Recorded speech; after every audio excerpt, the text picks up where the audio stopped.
CM Manohar Lal की ओर से भूपेंद्र हुड्डा और ओम प्रकाश चौटाला पर जोरदार वार किया गया है। बड़ी खबर आपको बता रहे, बगैर नाम लिए सीएम मनोहर लाल ने साधा निशाना, हर एक हलके में 500 नौकरी देने की बात करने वाले जेल काट कर आए। जो कहते थे कि 10 साल की, जो ये कहते थे वो 10 साल की जेल काट कर आए हैं, दूसरे जेल जाने की तैयारी में हैं। केवल पढ़ाई करने वालों को ही नौकरी मिलेगी। आज बिना पर्ची खर्ची की नौकरी मिल रही है। तो सीएम एक तरफ अपनी सरकार की योजनाओं की तारीफ कर रहे थे। आप जानते हैं जनसंवाद कार्यक्रम का आगाज हो चुका है, आज दूसरा दिन है। 4 दिन सीएम भिवानी में लगाने वाले हैं और आज भी कई जगह पर इनकी ओर से कार्यक्रम किए गए। इस दौरान बड़ी बात यह कि बिना नाम लिए पूर्व मुख्यमंत्री और इनेलो सुप्रीमो प्रकाश चौटाला पर निशाना साधा। जो हर एक हलके में 500 नौकरी देने की बात करते थे वो जेल काट कर आए, दूसरे अभी जेल जाने की तैयारी में हैं।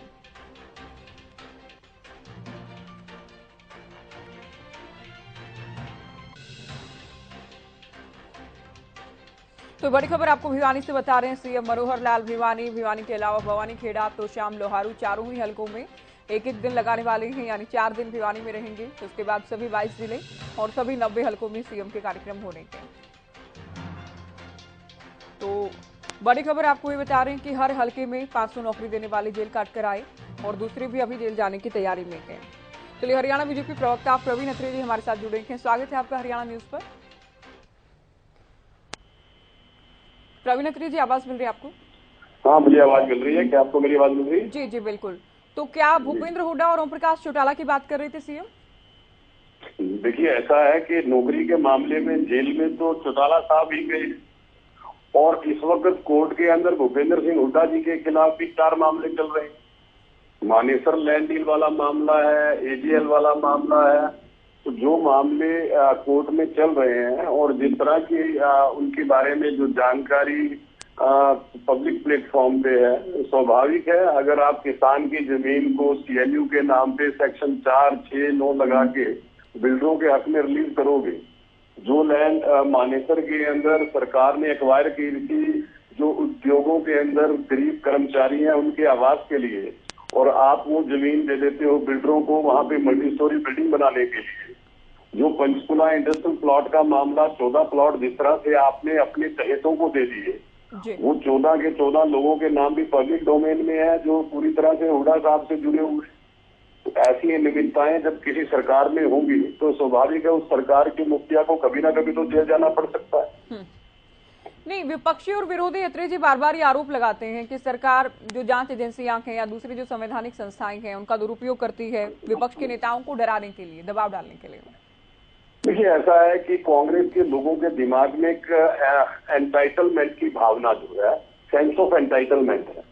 इनको लगता ये था कि हम कुछ भी करें, कितनी भी करप्शन करें, कुछ भी करें, लेकिन हमारे खिलाफ जांच नहीं होनी चाहिए, हमारे खिलाफ कोई कार्रवाई नहीं होनी चाहिए। ये जो सेंस ऑफ एंटाइटलमेंट है, ये कांग्रेस के नेताओं में, चाहे राष्ट्रीय स्तर पे बात कर ले चाहे प्रदेश स्तर पे बात कर ले।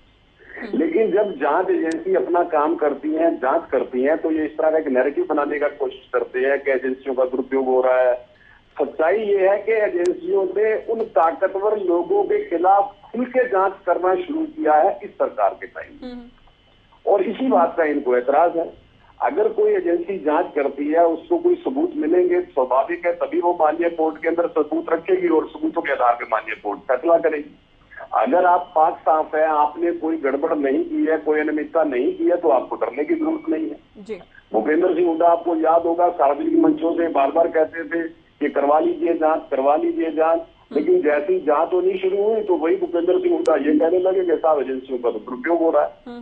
अब ईडी के मामले के अंदर अगर ईडी हुड्डा साहब की जांच करती है तो मतलब कहीं ना कहीं मनी लॉन्ड्रिंग से जुड़ा मामला है, क्योंकि ईडी जो है वो पैसे से संबंधित विषयों की जांच करती है, और जागर एजेंसी के पास सबूत होगा तभी आगे कार्रवाई बढ़ेगी। तो हुड्डा साहब अगर पाक साफ है तो उनको डरने की क्या जरूरत है? उनको ये शोर मचाने की क्या जरूरत है कि एजेंसी का दुरुपयोग हो रहा है? उनको ये बात स्वीकार करनी चाहिए कि मैं पाक साफ हूं, मेरे खिलाफ जिन बाई इलेक्शन से भी पहले से हम देख रहे हैं कि बिना पर्ची खर्ची की नौकरी मिल रही है, सरकार इसे बड़ा मुद्दा और बड़ी उपलब्धि के तौर पर पेश करती है। तो सीएम जिस तरह के बयान दे रहे हैं, जनता के बीच जा रहे हैं, क्या मानकर चलें कि अगले चुनाव में भी ये बड़ा मुद्दा रहेगा? देखिए, हरियाणा प्रदेश के अंदर चाहे नौकरियों का मामला रहा हो, चाहे किसान वर्ग को सुविधाएं देने का मामला रहा हो, चाहे छोटे व्यापारियों का विषय रहा हो, क्योंकि हरियाणा जो है कृषि प्रधान देश है।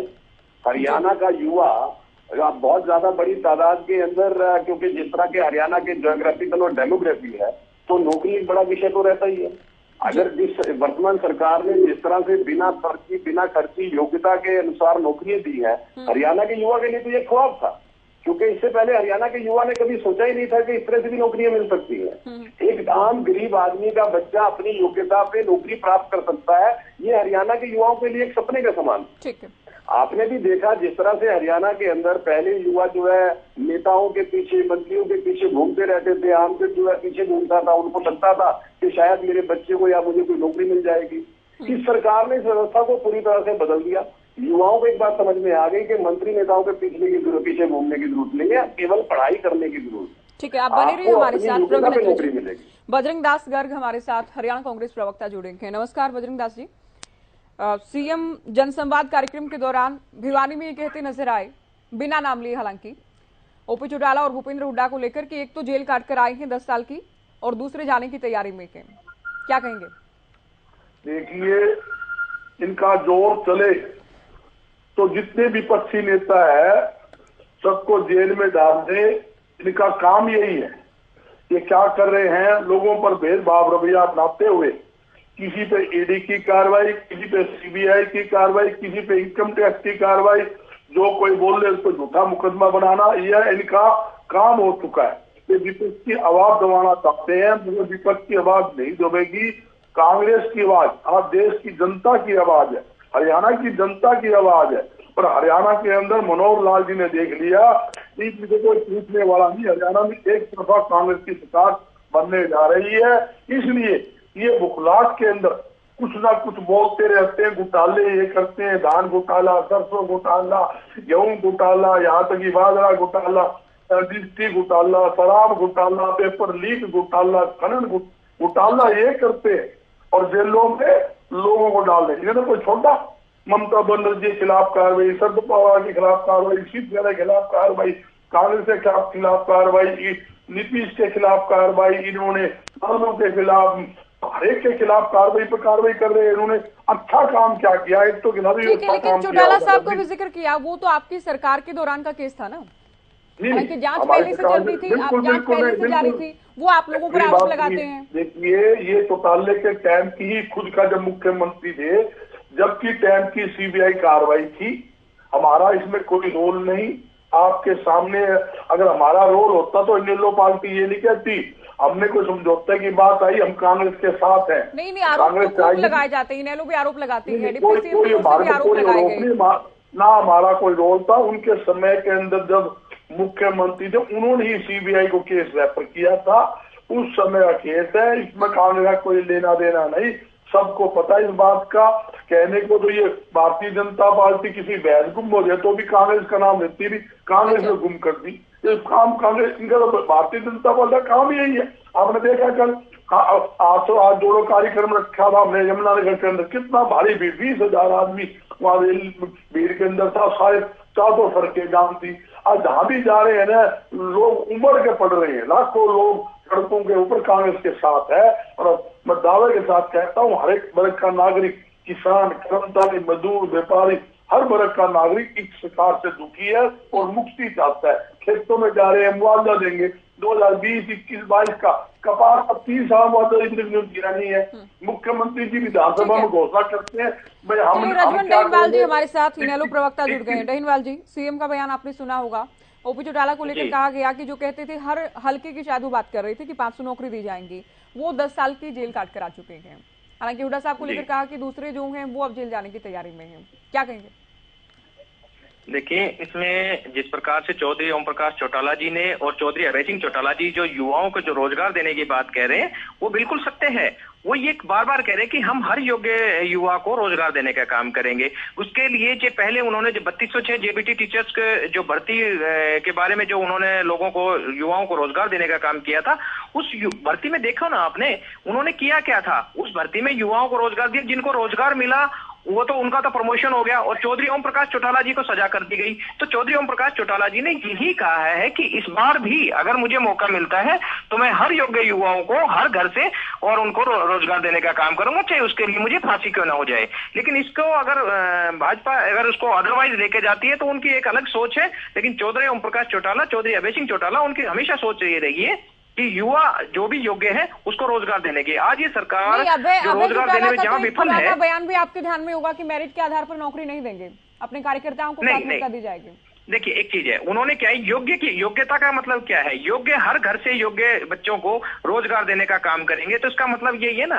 कि योग्यता अगर किसी की भी आएगी, अगर किसी भी घर में योग्य बच्चा है तो उसका रोजगार, उसको रोजगार देने के जो गारंटी है या जिम्मेवारी है वो सरकार की है। और सरकार अगर उसमें विफल होती है तो नाकाम सरकार कहलाती है। आज की भारतीय जनता पार्टी की जो सरकार है वो पूर्णतः नाकाम है। बेरोजगारी देखिए ना आप, बेरोजगारी में पूर्णतः नाकाम है। और ये अपने आप को, ये आंकड़ों के अगर बारे में बात करते हैं तो आंकड़ों के खेल खेलने का काम करते हैं। लेकिन हकीकत में जब एक पीएन की अगर पोस्ट निकलती है तो उस पोस्ट पे लिए एक 5-6 पोस्टों के लिए अगर 10-10, 15-15 हजार की एप्लीकेशन आती हैं तो आपका इस हरियाणा प्रदेश में हो क्या रहा है। ये किसी से छुपा हुआ नहीं है, ये मेरे कोई अपने आंकड़े नहीं है, ये सरकार के उन लोगों की जो पोल खोलने का काम करते हैं जहां पर एक पोस्ट के अगेंस्ट अगर 15,000 एप्लीकेशन आती है तो सरकार को सोचना चाहिए ये 15,000 एक पोस्ट के लिए भर रहे हैं तो क्या ये अयोग्य व्यक्ति हैं।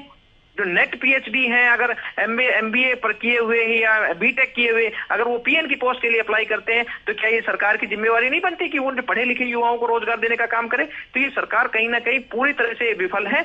और ये आज चौधरी अभय सिंह चौटाला जो परिवर्तन यात्रा के तहत गांव में जा रहे हैं तो गांव में उनको जो जन समर्थन मिल रहा है उस जन समर्थन को देखकर ही वो कह रहे हैं कि युवाओं से जब उनसे बात हो रही है तो युवा खुद ये कहते हैं कि हमें रोजगार नहीं मिल रहा। और तभी वो युवाओं को आश्वासन दे रहे हैं कि अगर हमारी सरकार आती है, इंडियन नेशनल लोक दल की सरकार को आप बनाने का काम करते हैं तो निश्चित तौर पर आपको हर घर से युवाओं को रोजगार देने का काम किया जाएगा। जी, बजरंग दास जी कहते हैं कि अगर बीजेपी का जोर चले तो विपक्ष के हर एक नेता को, हर एक विरोधी नेता को जेल में आप लोग डाल दें। देखिए ऐसा है, पहले तो जिन जिन लोगों के इन्होंने नाम लिए हम एक एक करके उनके इतिहास के बारे में चर्चा कर लेंगे। मैं शुरू भूपेंद्र सिंह हुड्डा जी के बारे में तो मैं बता ही चुका हूँ। एजीएल का मामला है, इंडस्ट्रियल प्लॉट आवंटन का मामला है, मानेसर लैंड डील का मामला है। उसके बाद हम बात कर लेते हैं राहुल गांधी जी जो भ्रष्टाचार के मामले में जेल में है, सॉरी जेल में कह रहा हूँ, जमानत पे है। सोनिया जी भ्रष्टाचार के मामले में जमानत पे है, ये हम सब जानते हैं। इसके बाद हम बात कर लेते हैं ममता बनर्जी का, इन्होंने जिक्र किया। ममता बनर्जी के ऊपर जो मामला है, जो उनके भतीजे के ऊपर भ्रष्टाचार का मामला है, उसके बारे में चर्चा कर लेते हैं। अखिलेश यादव आय से अधिक संपत्ति का मामला उनके ऊपर चल रहा है। ऐसा कौन सा विपक्ष का नेता है जिसके ऊपर भ्रष्टाचार का मामला ना हो, पहली बात। दूसरी बात, सभी भ्रष्टाचारी इकट्ठे हुए हैं किस वजह से कि किसी तरह से भ्रष्टाचारियों को बचाया जाए। मतलब इस देश के अंदर पहली बार मैं देख रहा हूँ कि भ्रष्टाचारी इकट्ठे होके एक आदमी पे अनाप शनाप आरोप केवल इसलिए लगा रहे हैं क्योंकि उनके भ्रष्टाचार की लगातार जांच हो रही है। चाहे अरविंद केजरीवाल जी की बात कर लें, उनकी पार्टी की बात कर लें, अभी हमने देखा उनके एक मंत्री शराब घोटाले के मामले के अंदर जेल में चले गए, उससे पहले एक मंत्री मनी लॉन्ड्रिंग के मामले में जेल में। ऐसा कौन सा नेता है? और उसके बाद फिर ये लोग इस तरह का जो विधवा विलाप करते हैं वो हैरान देता। अगर मैं हरियाणा के संदर्भ में बात करता हूं, आपने देखा दोनों प्रवक्ताओं ने युवाओं को रोजगार देने के विषय पे बात की। और जितनी सरकारी नौकरियां पिछले 8.5 साल में ये सरकार दे चुकी है, 2 साल कोविड के जिस वक्त सब कुछ बंद हो गया, अर्थव्यवस्था किस तरह के हालात में पहुंच गई थी, उसके बावजूद 1 लाख से ज्यादा सरकारी नौकरियां इस सरकार ने दी। मित्रों से कोई सवाल पूछे कि साहब 10 साल आप सत्ता में रहे, आपने कितनी दे दी? और 6 साल दूसरे मित्र रहे, उन्होंने कितनी दे दी? 12 लाख से ज्यादा युवाओं को प्राइवेट उद्योगों में इस सरकार ने समायोजित किया 8.5 साल में। मित्रों से पूछे कि मित्र जब आप सत्ता में थे तो आपने क्या किया? 1,60,000 के करीब छोटे बड़े उद्योग हरियाणा प्रदेश में लगते हैं इस सरकार के कार्यकाल के अंदर। अगर इनसे पलट के सवाल पूछ लेते हैं कि साहब आपके समय में कितने उद्योग लगे, तो ये बजाय उसकी बात करने के फिर अनाप शनाप आरोप लगाना शुरू कर देते हैं। हरियाणा प्रदेश की आर्थिक तरक्की सरकार के कार्यकाल में इतनी होती है कि हमारी जीएसटी लगभग 10 लाख करोड़ के करीब पहुंच जाती है। लेकिन इन मित्रों से अगर हम ये सवाल पूछ लें कि साहब आपके समय में मात्र 3.5 लाख करोड़ क्यों थी, तब ये अनाप शनाप आरोप लगाने शुरू कर देते हैं। जब हम ये कहते हैं कि साहब आपके समय में पर कैपिटा इनकम मात्र 1,27,000 रुपए थी, वर्तमान सरकार उसको 2,90,000 रुपए ले गई, ऐसा कैसे हो गया? तो ये अनाप शनाप आरोप लगाने शुरू कर देते हैं। जब इनसे ये पूछते हैं कि साहब आपने कार्यकाल के अंदर आपने उद्योगों का जो हाल किया, होंडा के अंदर आगजनी की, दंगे करवाए, उद्योग यहाँ से पलायन करने पे मजबूर हो गए, उस वक्त मारुति ने अपना एक्सटेंशन यहाँ लगाने के बजाय गुजरात में शिफ्ट कर दिया, ऐसा कैसे हो गया? तभी अनाथ साहब आरोप लगाना शुरू कर देते हैं। चलिए, आप सभी का बहुत शुक्रिया, आप लोगों ने वक्त दिया और हमने चर्चा करने का प्रयास किया सभी पार्टियों से। सीएम का जो बयान है उसे लेकर कि जो हर एक हल्के में 500 नौकरी देने की बात करते हैं, वो 10 साल की जेल काट कर आए हैं और दूसरे अभी जेल जाने की तैयारी में है, यानी नेता प्रतिपक्ष भूपेंद्र हुड्डा। तो सीएम के इस बयान को लेकर जाहिर है अखबार पलटवार का दौर भी शुरू होने वाला कि इनेलो के नेताओं और कांग्रेस नेताओं की ओर से भी प्रतिक्रियाओं का दौर शुरू होगा। ये बड़ी खबर आपको बताई भिवानी से।